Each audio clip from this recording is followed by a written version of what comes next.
حبيبي هو انت مجنون؟ كل الكلام متقال. ينفع السؤال ده ما يتذاعش والنبي؟ هو مش الخناقه ده عايز طاقه؟ يا نهار اسود على الفضايح، انا لو ضربت نفس الناس دول وانا صاحي اخد اعدام. عيني عيني نفسي ومنى عيني. يعني ايه سفرجل؟ يعني دي مدهونه حليب؟ خليك طيب ويايا ارضك واعمل لك جو.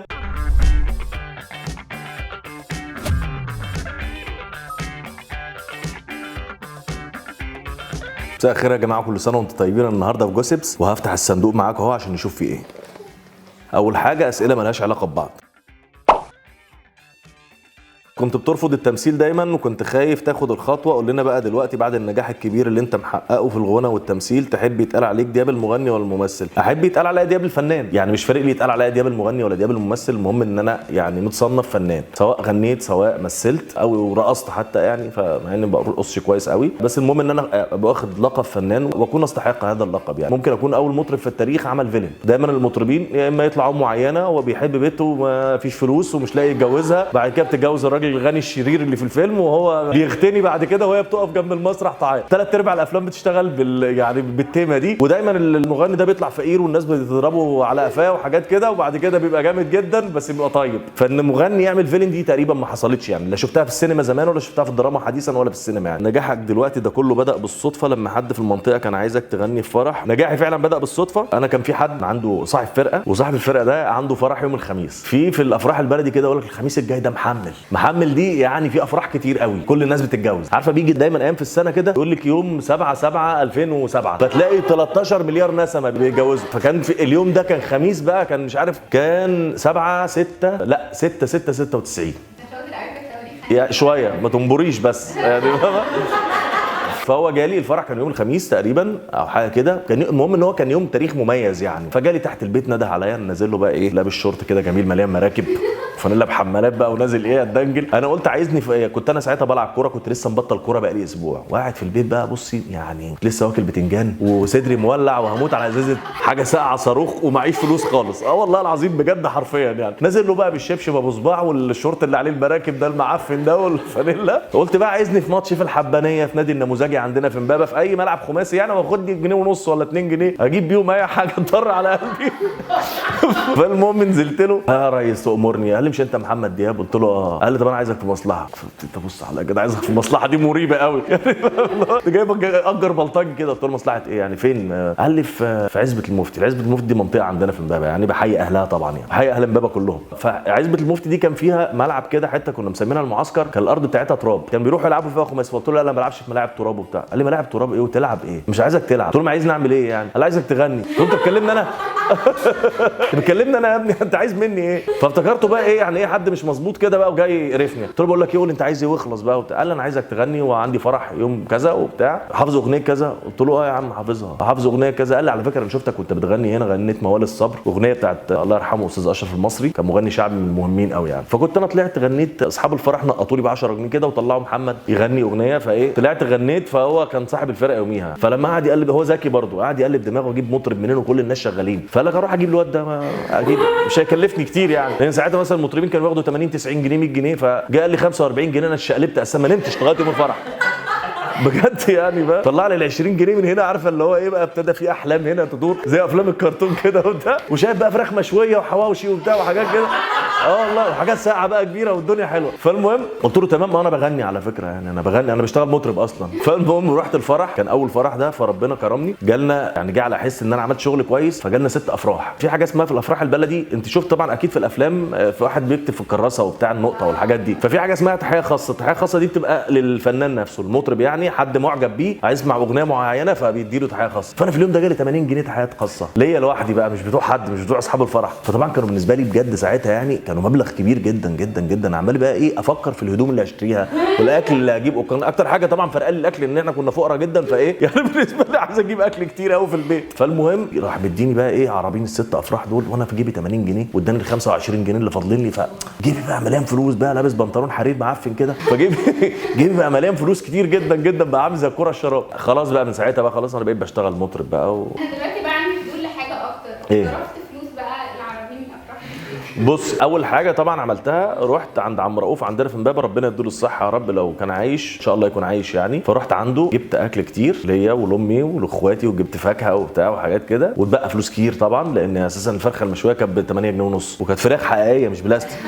يعني فاهمه، وطحينه بقى وبتاع وسلطات ولطافه كده وبتاع وكفته بقى، والدنيا حلوه. واللي فضل بقى ابتديت اجيب هدوم بالقسط عشان اغني بيها في الافراح. فرحت دفعت عربون لحد، وكل ما اشتغل اديله فلوس كده يعني. ده اللي عملته بالمبلغ الاولاني ده يعني. جبت لي طقمين 3 كده عشان ايه يعني برضه ابقى شكلي نظيف يعني كده. ايه حكايه الراجل اللي خد الاورج وانت بتغني في فرح وطلع يجري، وانت عملت ايه ساعتها؟ واحكي لنا عن حاجات غريبه حصلت معاك في فرح. وهو الاورج ما كانش بتاعي يعني، هو واحد طلب اغنيه ما تعملش، راح واخد الاورج وماشي. خد الاورج ومشي. يا عم يديك الرضا، عم طلع سيف من جنبه ولا يقرب اذبحه، مفيش اورج خلاص، طالما مفيش السلام بتاعي خلاص مفيش. احكي لنا عن حاجات غريبه حصلت معاك في افراح. مره نزلنا بالمسرح في الترعه، كنا بنغني في حته عندنا اسمها بشتيل في امبابه، كان في المسرح على ترعه ومعمول على عربيه كارو، فنزلت بينا في الترعه.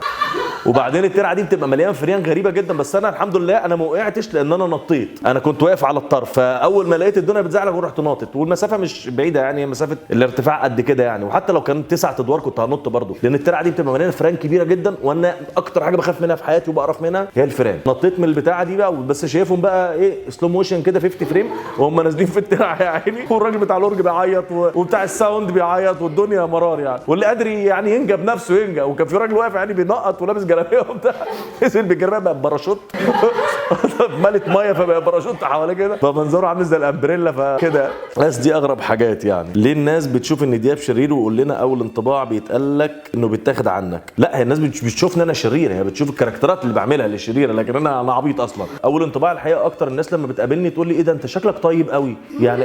شكلي طيب؟ ما عادي ان انا شكلي يعني ده تمثيل يا جماعه، ما فيهوش. بتحب رضا البحراوي جدا، عايزينك تغني حاجه رضا حبيب قلبك. طبعا انا بحب رضا البحراوي جدا، من اهم الاصوات الشعبيه، وبحييه جدا جدا، وانا بحب اسمعه، انا بشكل شخصي بحب اسمعه من بدري، من قبل ما انتوا تعرفوه اصلا يعني. اغني حاجه الرضا. كل الكلام متقال عن عشره الاندال يا ولا يحمد العطيه. بس كده حبيبي يا رضا. انا عارفه ان الاغنيه دي مش بتحبها خالص. ما بتحبهاش عشان بغنيها كتير في البيت. اول ما اتجوزنا كنت بغنيها كتير في البيت، دلوقتي بغني حاجات يعني يعني اكثر سوادا. خلاص بقى وصلنا مراحل الانتحار. كنت بتلعب كوره زمان؟ قول لنا بقى كنت مركز ايه في الملعب، واهلاوي ولا زملكاوي؟ ووقفت كوره ليه؟ انا كنت بلعب كوره زمان فعلا، وكنت بقف جون. اهلاوي ولا زملكاوي؟ اهلاوي بس مش متعصب خالص يعني، انا كده كده اصلا يعني بقى نادر لما اتفرج على كوره. ووقفت كوره ليه؟ وقفت كوره لان انا حسيت ان انا مش هبقى مهم فيه يعني، ما حسيتش ان انا هبقى جون منتخب مصر مثلا، ولا هبقى جون الاهلي ولا الزمالك، ولا حتى اي نادي كبير يعني. هاجر مراتك عرفت تبين منك جانب مختلف خالص ما كناش عارفينه تمام، فخلينا نسالك حبه اسئله عنكم. كنت فاكر الطماطم الاورنج انها كاكا زي ما كلنا كنا فاكرين؟ ايه حاجات غريبه تانية هاجر مراتك اكلتها لك او شفتها معاها؟ اللي هي الشيري توميتو الصغيره دي، انا ما كنتش اعرف ان دي شيري توميتو، هي اللي قالت لي، فانا اللي هو دي كاكا يعني، ما هي شبه الكاكا جدا بس صغيره يعني فاهمه، يمكن كاكا عامله دايت فاهمه، او خواجايه في نفسها يعني. حاجات غريبه تانية هاجر مراتي اكلتها لي. هو الموضوع بيبقى بصعوبه شويه لان انا عنيد في موضوع الاكل يعني. قبل الجواز مثلا ما كنتش باكل الرنجه خالص، بس عملتها لي سلطه بطريقه معينه كده فابتديت اكلها وعجبتني قوي. طب في ايه الحاجه الاكله مثلا كانت نفسها تخليك تجربها وانت ما رضيتش؟ السوشي مثلا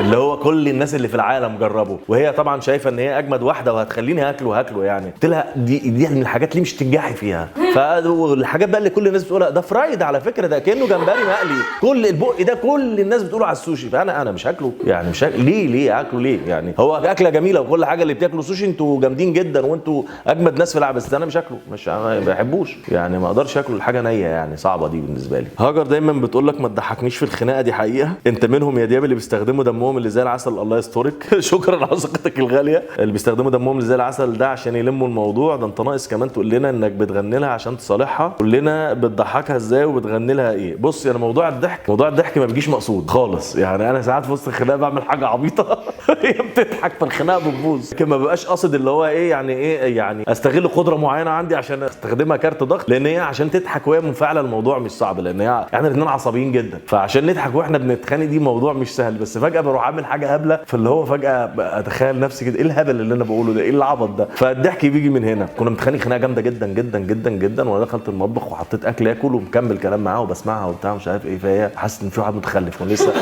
كنا لسه متجوزين جديد وبتاع ومش عارف ايه، بس انا لما بجوع ما يعني مفيش حاجه توقفني طالما انا عارف مكان الاكل فين. مفيش حاجه في العالم دي يعني لازم يكون الناس بتضرب عليها نار بتاع، دي الحاجه اللي توقفني. جبت الاطباق وقاعد بقى باكل في الاكل اللي هي عاملاه، يعني بتخانق معاها وانا باكل الاكل ندل جدا. قالت لي حبيبي هو انت مجنون؟ قلت لها ليه مجنون ليه؟ قالت لي هو انت عادي كده في وسط ما انت منفعل؟ قالت لي انت كنت متعصب اكتر مني. ودخلت قلت لها اكل عشان اعرف اتخانق، ما انا مفيش طاقه. بتكلم بقى بانفعال جدا، هو مش الخناقه ده عايز طاقه وبتاع ومش عارف. فهي فجاه يا عيني لقيت نفسها متجوزه واحد عبيط. قول لنا بتضحكها ازاي وتغني لها ايه؟ هي مشكلتها معايا طول الوقت ان هي كانت متخيله ان هي لما هنتجوز ان انا يعني مطرب بقى وبتاع وحاجات، فبغني لها رايح جاي، ففجاه تلاقيني بغني لها الصفار والنفس انا عايشين. فاللي هو موضوع يعني صعب جدا ولا تصعب عليا بجد. بما ان مصر كلها خلاص عرفت انك بترفص وانت نايم يا نهار اسود على الفضايح، قول لنا هاجر مراتك بتتعامل مع الموضوع ده ازاي دلوقتي؟ وفي اي حوادث حصلت تاني غير انها مسكت ايدك وانت بتنشن صباعك في عينها ولا لا؟ في حوادث، لسه اول امبارح مديها كوع في مناخيرها. هي المشكله ان هي حبيبتي لغايه دلوقتي مش مقتنعه ان انا بعمل كده غصب عني. بس على فكره انا غصب عني على فكره، مش ببقى قاصد ولا حاجه. هي بتتعامل الموضوع ازاي؟ هي يعني للاسف ان هي بقت اغلب الوقت نايمه صاحيه، بعمل حاجات غريبه وانا نايم، انا مش عارف انا بعملها ازاي. قعدت عمري كله بنام ما فيش حد جنبي، فبشقلب بقى فطاطري نايم، اللي هو فجاه تلاقي براولهات ورجليا بعمل حاجات. وبعدين وانا بتقلب ما بتقلب، الناس بتتقلب كده يعني باستكانه، انا بتقلب كده. فتلاقي مثلا كوع في مناخيرها، صباع. انا موضوع الصباع ده بقى اللي جنني ان هي صحتني، اللي هو بقى لا مش هينفع ده يكون بقى ايه مش قاصد والله بجد. وحياه ربنا ان نايم على جنب اليمين بتقلب وعامل كده ورايح الصباع ناحيه عينيها، انا عايز اعرف انا نشنت ازاي. فاهمه؟ راحت ماسكه صباعي كده بقى، قالت لي لا اصحى، لا ده مش، وانا رافض افتح. وبعدين والصباع رايح ناحيه عينيها، قبل ما يوصل لعينيها انا ابتديت احس ان في حاجه خطر جدا بتحصل، وهي مسكت ايدي بعنف بقى حبيبتي لان خلاص بقى بخرم عينيها. فصحتني قلت لها عشان والله فعلا مش قصدي. قامت.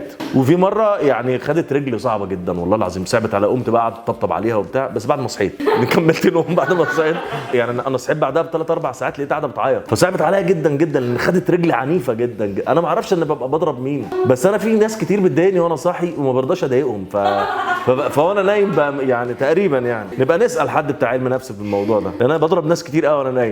لو ضربت نفس الناس دول وانا صاحي اخد اعدام. فاكر التاريخ اللي قابلت فيه نصر محروس لاول مره لحد النهارده؟ فاكره، كان 7/6/2004. طب بما انك شاطر قوي كده في التواريخ، تعرف تقول لنا التاريخ اللي اتقابلت فيه انت ومراتك اول مره اتكلمنا انا وهاجر؟ كان 1/3/2015 واتجوزنا 7/10/2018. انت بتحب تروح السوبر ماركت من زمان ولما اتجوزت كمان بقيت بتحب تروح اكتر. عايزين نعرف ايه اكتر حاجه بتصرف عليها فلوسك غير طلبات البيت؟ هو انا عموما انا الحاجه الوحيده اللي بتفرق معايا في الدنيا طالما انا قادر اجيبها، اهم حاجه اكل الحاجه اللي نفسي فيها والبس الحاجه اللي انا عاوزها. الاول كنت بروح السوبر ماركت الساعه 3 بالليل ولا حاجه، فالسوبر ماركت اللي انا بتعامل معاها في الكام سنه الاخرانيين مش بيفتحوا الوقت متاخر كده، فما بقتش بقدر اروح. الاول كنت بروح انا وهاجر، اول ما اتجوزنا بقينا يعني الساعه الاخرانيه وخلاص هو بيقفل. بس بعد كده طبعا لما ابتدى حبايبي الناس يبقوا يوقفوا يتصوروا معايا بزياده وحاجات كده، فببقى عامل مشاكل للمكان، تحس انها تقيل يعني دخولي المكان تقيل عليهم، فابتديت استناها بره، فبقيت الناس تخرج تصور معايا بره. بالنسبه الناس تتصور معايا بره كده. مره كنت معاها في السوبر ماركت، فانا ببقى قاعد في العربيه كده وبرجع الكرسي لورا واقعد، فخرجت كنا في رمضان 2020 وقت الكورونا، كنت ساعتها بقى ايه اعمل مسلسل كان اسمه فرصه تانية، فكان الستات بتتفرج عليه بشكل جامد جدا، بالذات ان انا كنت طالع بابا بضرب هبه مجدي وبتاع، طبعا بحيي حبيبتي هبه مجدي من احلى الناس اللي اشتغلت معاها. هاجر خرجت لقيت لما كده حوالي 15 20 ست واقفين وبتاع مش عارف ايه، افتكرت حد متحرش ولا حاجه بس كانوا بيضربوه، فعدت كده بالكارت كده وبتاع، ببص كده لقيتني انا فقلت لها بقى ثواني جاي على طول وبتاع، خلصت كلام مع الناس وتصورت وبتاع. سنه 2001 دخلت في برنامج اكتشاف مواهب استوديو الفن، ورفضت تستلم الجائزه بعد ما كسبت المركز الثالث. طبعا من حق ارفض. ايه اللي حصل ساعتها وليه ما استلمتش الجائزه؟ لان حسيت ان انا استحق اكتر من المركز الثالث وانا ما باخدش حاجه اقل من حقي. معلومات عامه، أغاني فيها كلمة عيون طبعا. عيون القلب سهرانة ما بتنامش. عايزين 3 أغاني أي عينين يعني، مش شرط كلمة عيون يعني. عيني عيني نفسي ومنى عيني، العيون لو تخون يبقى كل شيء هون. استاذ العظمة عمرو دياب. كده 3 خلصوا. جمع كلمة سفرجل، هو أصلا يعني إيه سفرجل عشان أجمعها؟ يعني إيه سفرجل؟ سفرجل ده اسم، يعني سفرجل ده اسم مش صفة ولا فعل ولا إيه ده؟ سفرجل؟ لا يا جماعة لا، مفيش حاجة اسمها سفرجل، ما خدناهاش بجد ما خدناهاش. دي شجرة اللي هي بتطلع ثمرة وبنعمل منها المربى. ده كمان في منها مربى. بنهزر. يعني سفرجل دي طلعت شجره اسمها سفرجل، جمعها بقى المفروض تتجمع سفرجلز. بجد نحط مصرف اس وخلاص الدنيا حلوه عادي. سفرجل. سفرج مثلا، سفرجز. السفرج. سفارج. 5 افلام شاركوا فيها احمد السقا ومنى زكي، بحبهم قوي. 5 افلام: صعيدي في الجامعه الامريكيه، افريكانو، تيمور وشفيقه، عن العشق والهوى، واخيرا العنكبوت. بس انا بحبهم اول 2، بحبهم جدا جدا جدا يعني. ما هو الحيوان الذي ينتج حليب لونه بينك؟ هو انتوا بتهزروا؟ يعني دي مدهونه حليب؟ بجد؟ حيوان بينتج حليب بينك ازاي؟ يعني هو اسمه حليب، يعني حليب ده يعني ابيض خلاص، يبقى ايه بينك بقى؟ ده بياكل ايه يعني ده؟ بجد بياكلوه كريزي يعني، فبينزل اللبن بينك. والله بجد ايه كمان شرس؟ ايه الاسد مثلا؟ امال ايه؟ ضبع؟ الايه زواحف يعني؟ هو نوع من انواع فرس النهر. كلب البحر يعني، حاجه زي كلب البحر. دولفين مثلا، اخطبوط، درفيل يعني. ما هو الدولفين هو الدرفيل. سيد قشطه. اسمه ايه التاني ده؟ خرتيت. ايوه ماشي. هو الخرتيت بيجيب لبن بينزل لبن بينك ازاي يعني؟ طب يرضع بيه ايه ده؟ ماشي تمام يا عم الخرتيت ماشي. اكمل المثل الثاني: طمعان بنى له بيت فلسنج سكن له فيه. في 10 ثواني عايزين 5 بنات بحرف اله. هاجر هاجر هاجر هاجر هاجر بس. طبعا اول واحده هاجر، اول 3 هاجر ماشي، عشان بس عشان والنبي عشان اعرف اروح. هاجر وهند وهناء. ايه رايكم؟ انتوا 3 اهو. وعايزين 2 كمان: هيفاء وهاي. شو قلت لك الاول؟ انت اول واحده. كم لتر دم في جسم الانسان؟ والله كلك نظر. لا ما قستش قبل كده بصراحه كم لتر دم في جسم الانسان، لا مش عارف. هو مش المفروض كل برغوت على قد دمه ولا ايه؟ 5 لتر مثلا. طب عسل. في اي اغنيه اتقالت الاغنيه انا عارف يا حبيبتي ان الملائكه ما بتتشافش؟ طب ازاي انا شايفك؟ تامر حسني طبعا، حبيب قلبي. ما هي العضلة الوحيدة التي تعمل طول الوقت بدون تعب أو توقف؟ السمانة، عشان أنا برفص كتير وأنا نايم. هي اللي على طول اوعى. متهيألي عضلة القلب. إيه هي الدولة لو ما أكلتش كل الأكل اللي مقدمينه ليك بيعتبروها إهانة؟ مين؟ الصين مثلا، لما يدوني طبق صراصير مشكل كده لازم آكله كله وبتاع؟ لا مش عارف يعني، قولوا لي. طيب أوروبية؟ لندن. انجلترا. دولة أوروبية ألمانيا. في الكورة جامدين؟ لا أنت قلت أوروبية. الأرجنتين مثلا، من الأرجنتين. أسبانيا. ماشي تمام. أصل أنا بقالي كتير ما حدش عزمني على الغدا في أسبانيا فما عرفت. معنى اسم هاجر. ينفع السؤال ده ما يتذاعش والنبي؟ والنبي ابوس ايديك والنبي. اسم هاجر جاي من نوع زهره. نوع زهره؟ انت زهره حياتي يا حبيبتي. هو هاجر اكيد نوع زهره، بس ايه نوع الزهره مش عارف. زهرة اللوتس المصرية. الله يا حبيبه قلبي، اموت في عرقك. انا كنت عارف ان انت عريقه من الاول، وكنت عارف ان انا منشن صح ومختار صح. معنى اسم هاجر زهره اللوتس. انا عارف كل حاجه المصريه العريقه. الفقره دي اسمها تعرفني. اللعبة دي متقسمة لجزئين. الجزء الأول هتجاوب على أسئلة الموجودة بسرعة جدا، وبعدها هتكلم حد قريب منك تسأله نفس الأسئلة عشان نعرف هو عارفك كويس ولا لأ. أنت بتحب أكتر دياب الممثل ولا دياب المغني؟ أنا بالنسبة لي يعني الاتنين بالنسبة لي هما دياب وخلاص، مش فارق لي. دلعك اللي بتحبه ولا ما بتحبوش؟ يعني ما بيفرقليش قوي، بس الدلع اللي أنا متعود عليه ديبو، ده اللي أنا متعود عليه يعني. واللي ما بتحبوش ما فيش يعني، ما حدش دلعني بحاجة ما حبتهاش، وما حدش دلعني أصلا غير قليل جدا يعني. لو هنقول إن صفة من دول فيك: رومانسي، دمك خفيف، مش بتسمع كلام حد، هتكون ايه؟ 3 يعني. انا رومانسي، وازعم ان انا ممكن يكون يعني على الاقل لو مش دمي خفيف دمي مش تقيل. تالي مش بتسمع كلام حد، لا انا بسمع يعني، لا دي مش فيا يعني، بس اللي هو يعني مش بسمع يعني مش بشكل سلطوي يعني، ما حدش يكون لي سلطه عليا اللي هو هتاكل البتاع هتعمل مش عارف، لا ما بحبش كده وبعند ودماغي تبقى جزمه. مين اكتر حد بتاخد رايه في اي حاجه تخص شغلك؟ هاجر مراتي. انت بتحب شكلك وانت حالق شعرك ودقنك ولا وانت سايبهم؟ وانا حالق شعري ببقى مرتاح اكتر، ودقني في الحالتين قشطه بالنسبه لي، ما بيضايقنيش شكلي يعني. لما بتبقى سايق بتسمع نفسك ولا مطربين تانيين؟ لا طبعا مطربين تانيين. اكله حرشه ولا اكله هيلثي؟ بتوين يعني، ساعات كده وساعات كده. بتتخانق بعصبيه في الحقيقه زي ما بتتخانق في مسلسلاتك كده؟ لا اكتر بكتير. انا المسلسلات ما طلعتش ربع عصبيتي. انا ثابت عليا عمر دي حقيقه يعني. ما انا عماله بقول لك يعني كتر خيرها ان هي مستحملاني. والإفيه ان هي ما تردش عليا، لا ردت الحمد لله. يا حبيبتي بصي، بصور مع الشباب في جوسبس، هفتح السبيكر بس ما تشتميش والنبي، ها يعني ما تزعقليش وحاولي تحترميني قدام الناس ارجوكي ماشي. هفتح السبيكر دلوقتي حالا، ها اهو بسم الله انا فتحت السبيكر، ها خلاص بقى. المفروض معانا، ما قلت لك ما تزعقليش. المفروض الفقره دي فقره اسئله يعني عني. اوكي. المفروض ان انا اسهلها لك وانت ان شاء الله تردي عليها يعني، ان شاء الله انت شاطره جدا. السؤال الاولاني: انت بتحب دياب اكتر الممثل ولا دياب المغني؟ الاتنين زي بعض. تمام برافو عليك، انت مراتي جدا على فكره. دلعك اللي بتحبه واللي ما بتحبوش؟ ما ما بيحبش دودو ودودي والحاجات دي. اللي بتحبه كايه يعني؟ عشان بس برضه اللي بحب بتفرع كتير. اللي هو بتندي بيه في العادي. ديبو. بالظبط كده. يا جدعان دي مراتي يا جدعان، والله انا عارف. لو هنقول ان صفه من دول فيك رومانسي، دمك خفيف، مش بتسمع كلام حد، هتكون ايه؟ يا جماعه اصل هو شايف في نفسه الثلاث حاجات. حبيبتي انا فعلا قلت لهم الثلاثه. مين اكتر حد بتاخد رايه في اي حاجه تخص شغلك؟ انا. بوسه تاني اهو. انت بتحب شكلك وانت حالق شعرك ودقنك ولا وانت سايبهم؟ كان بيحبهم قبل ما يسيبهم ويحس ان هم حلوين، فدلوقتي بقى بيحبهم برضه. يعني تقريبا نفس الاجابه اللي قلتها. طيب استنى، لسه في اسئله تانية. لما بتبقى سايق بتحب تسمع نفسك ولا مطربين تانيين؟ مطربين تانيين. حبيبتي اكله حرشه ولا اكله هيلسي؟ حرشه. ماشي، انا قلت بين البنين. لا هو ما بياكلش هيلثي خالص، فمش هنكذب يعني. ماشي. لا حرام عليكي. حرام عليا ايه؟ لو انت عشان بتاكل مكرونه مسلوقه بقى. ايوه مش مكرونه مسلوقه، دي هيلسي. مش مسلوقه تبقى هيلسي. مش اي حاجه مسلوقه يا جماعه. مش اللحمه لما تبقى مسلوقه تبقى هيلسي والحاجات دي. انا ده اللي انا اعرفه. انت كل ده بتضلليني.